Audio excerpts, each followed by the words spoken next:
Il presidente della Repubblica Sergio Mattarella torna a Venezia. Domani a Venezia, a Palazzo Ducale, ci sarà il presidente Mattarella per il 35° anniversario della Commissione Venezia del Consiglio d'Europa.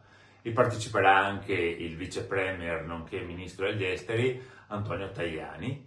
Sarà una visita importante, sarà un appuntamento importante e il nostro vice premier sarà presente. Mattarella parteciperà alla cerimonia per i 35 anni di attività di consulenza ai paesi sulle riforme costituzionali e giuridiche della Commissione europea per la democrazia attraverso il diritto, la Commissione di Venezia, organo consultivo del Consiglio d'Europa in materia costituzionale. Ad accoglierlo ci sarà anche il sindaco Brugnaro.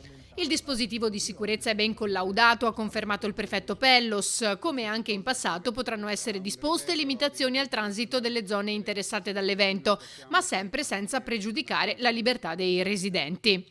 La Commissione di Venezia è stata istituita il 10 maggio 1990 da 18 Stati membri del Consiglio d'Europa, con la convinzione che una democrazia sostenibile può essere costruita solo se fondata su un solido quadro costituzionale basato sullo Stato di diritto. Attualmente è composta da esperti di diritto indipendenti, giudici costituzionali e ordinari, docenti di diritto e scienze politiche, provenienti dai suoi 61 Stati membri.